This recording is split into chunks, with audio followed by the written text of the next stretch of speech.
Hey, True Badger Token. Nice to see you today. Doug and I are here with the daily nSights DeFi Trader update. So, Doug, we had a long weekend. We did have a very long Is it weekend. already Monday? Oh my goodness, is it ever Monday? So, yeah. And so the weekend was a little hard on us guys because the servers were not giving us our data that Deb and I and the whole team actually needed to have to be able to proof numbers and do everything we need to do. So I feel like I lost at least 2.5 days, if not three, but we're rapidly trying to catch those up today and working very hard at that. So just to go over what we're working on today and, trying to refine and get us again a little closer is the buy and sell numbers and making sure that those match. And so I'm going to share my screen just for a minute and see if I can get all of this to make sense to everybody. I don't know if I can or not. Deb, tell me if you can see my screen. Yes, we can see it. Okay, I'm gonna modify this just real quick. And I'll slide this over. Okay, so this is a test account that I'm using to, just do math, right? Small trades, just trying to make sure the math is correct going through. Uh, and and again, there was problems that we were dealing with. So a couple of the problems are for some reason. Well, let's deal with the bigger scope first. Let me start with the big scope. Then Deb and I'll drill down maybe to the smaller stuff, at least a little bit, not to go crazy in depth and bore everybody to tears and have them leave the call without knowing why. Okay. Right. I'm just leaving. I don't know why. Okay. But if you hang in there, I promise you will see what you need to see and understand, I think, some depth, and it will help you in the long run as it is helping us. Okay. So when I take, these are buys, right? This is the nSights contract ending in 395A. So, and this is my test wallet, little bitty buys here of nSight tokens. All of that, if I do this, all of that, right, adds up to whatever this big number is, right? Then this is the reverse of this, going from my wallet to NSI. These are small cells. All of these add up to this number. And I'll remove this number for a sec.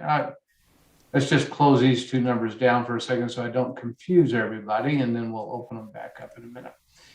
So if I add this number plus this number, it's pretty simple. Add, minus, I come up with this, right? Buys minus sales, I come up with this.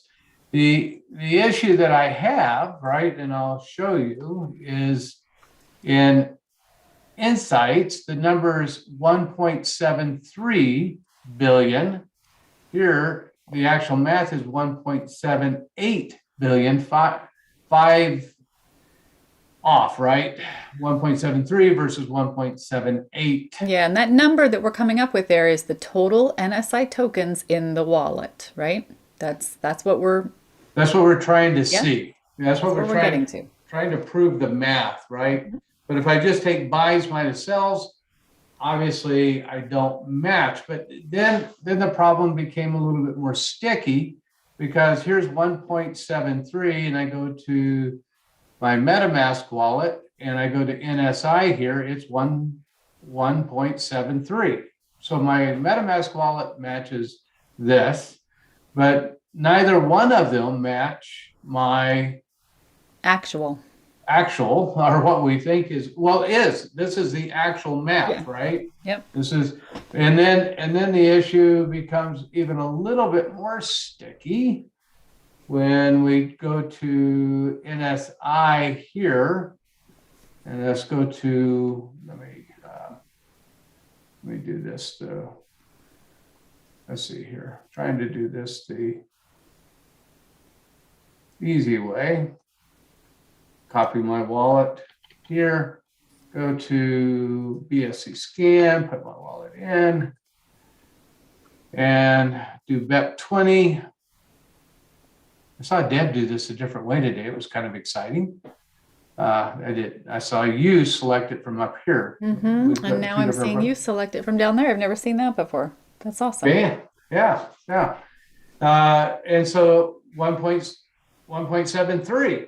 Oh, hang on though. In BSC scan, when I actually do a CSV download, it's 1.78. What the heck, right? So then I go, okay, I know that I go through and I match up the transactions. We're going through matching up all the transactions. And really what it comes down to, and some of you may have been already figured it out, the tax is already taken out of the buys. It's correct here. When it ends up in BSC scan, this number isn't reduced by the tax. So when you add the tax in, and it comes out to about 0.11 with all the fees, the transaction fees and the tax, okay, on the cells. Well, that would take out this amount, right? So now if I do this minus this, number 1.73. So that was the first problem. We feel like we have the right number. We're taking out the right fees, and we are taking out the tax. It looks like correctly for the cells. That's really positive, right? So we wanted to prove that over the weekend. Couldn't do that until this morning. We spent all morning long doing that. Well, because with the server, we couldn't get back to those final numbers in the system. Yeah. We got stuck. So this morning it was nice to see all the numbers so we could actually see what was happening. Yes. Yeah. And then there's another number that's even a little bit more bizarre that we don't know yet on this one. And this is and we got to understand this. When we go to, and I don't know, Deb, you may have to help me find this one. It's the one that's 35 million, but we're showing 38 and 50. I think it's second page. Yeah, so it was on the. It's right there, yep. Yeah, this one here. Fourth, fifth. This one. Yeah. So on 110. Nope, up one. Up one. Thank you. I meant to go up one. I knew you did. I knew that. I was just testing you, Deb. Yeah. See if she's on Monday. She's always on. Okay, so 38 here, but we come over here and we look for, and it's on the second page, 110, the date. Right there. Second one down, number 12. Number 12, right here. Mm-hmm. Yeah, there. Yeah. So we're showing 50 million here. Why is that? And we determined that was 1.6. I kept saying 1.10. That's my brain. So it was just the clock between UTC and my time, but we're showing the transaction at 38, and here we're showing the transaction at 50, and we can see that there was an error here because there's no mapping. So we're thinking that this may have just been a glitch and that we really don't have a problem, and that this would be something like the server had an issue, or PancakeSwap had an issue, or there was a latency in the system that caused an issue. Not sure what caused this. All we know is that it didn't go through correctly. We don't have the cell, we don't have it mapped, that this is an error, and we're trying to figure out what caused the error. We have maybe one or two others, but these were earlier trades that we were doing a week or so ago when the programmers were working on things, and that may have caused a glitch, right? But I got to prove that we don't have this glitch. So today we're really working through, I think there was 3 of these, Deb, that were like this. Yeah, there were several actually, but this was Let's limit it to 3, Deb. this one was one. This actual issue, this was a bug. This, remember guys, we were sending these transactions through while the programmers were coding the system and building the system. So we did determine that this particular one is a bug, and so the programmer will go in and set the correct amount in the database, and that one will be Which is not a big deal. That'll be square. But Doug, the whole premise of nSights, and I think it's really important that we say this, the whole premise of nSights is to allow you to actually see into your transactions and understand your transactions better. And we're finding in building this that it's maybe even worse than we thought as far as how to determine the data and where. So Doug, it makes sense now. You sold some tokens, and you gave up this many tokens and you handed them off, and those tokens had to transfer from one place to another on one contract. Right. Another contract swoops in, takes 10% of that transaction, and it's put aside. You're only seeing the interaction with the one contract on your BSC scan, whereas nSights is going to allow people to see the entire flow of that transaction, which I think is so much more important than just data thrown at you on BSC scan, right? It's virtually impossible to figure out what has happened with your transaction out there. And the more we dig in and the more we find, the better, the more important this platform becomes. Oh, critical, Deb.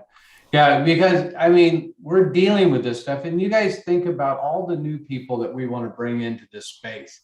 Could you imagine bringing somebody that's new to trading, new to crypto, never been in DeFi, new to True Badger and the Nexus ecosystem, new to nSight, and had them try to figure this stuff out? It's just impossible. So, people would be trading. And I think for the most part in the DeFi space, I think most people are trading blind. I think they have absolutely no idea where they're at in the trades and their profitability. I fully believe that.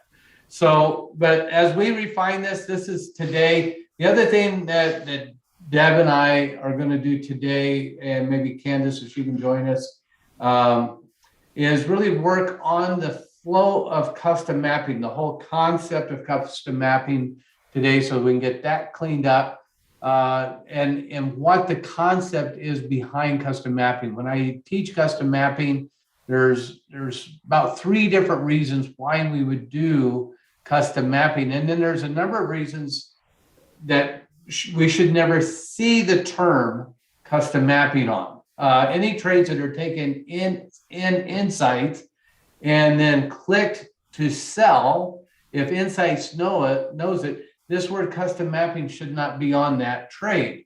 But if a trade is taken at KuCoin or at PancakeSwap or any other platform, or if a claim is made or an airdrop is done, those variables all would create the need to be able to take control and custom map that token, that group of tokens, whatever the amount of tokens that is, so that you then again can handle your trading and accounting and profitability correctly, right? Negative or positive profitability correctly by knowing how an airdrop, let's say you got a billion tokens for free, and I've talked about this is so important.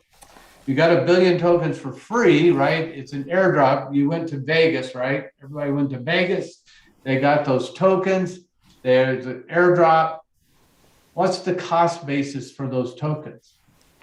How do you account for that in terms of your profitability if you ever sold those tokens, right?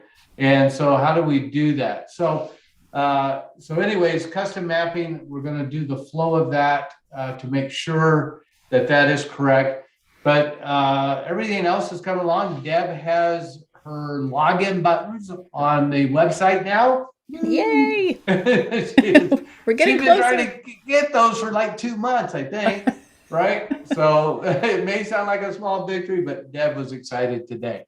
So anyways, yes, guys, progress is being made. We're digging in deep today. We'll have a new update tomorrow and just let you know exactly where we are on this stuff. But every day we're getting closer and closer. So Deb, that's all I got. All right. Well, shoot, I didn't look at YouTube, guys. I'm going to come out to YouTube and answer your questions if I see any out there, unless it can pull right up real quick like. Whoop, hold on. Exactly where we are. Let's see. nSights is so much more important than we, yeah, right, Jan? It's so much more important than we knew. All right, that's it. Yeah, we don't have any questions out there. I don't see any in this chat. Thank you, everybody, for joining us. Sure appreciate you. Can't wait to bring you some good news tomorrow. I just know it's going to happen. We're getting close. We're excited. And Doug, I'll meet you right after this call. All right, sounds good. Thanks, guys. Take care, everybody. Bye.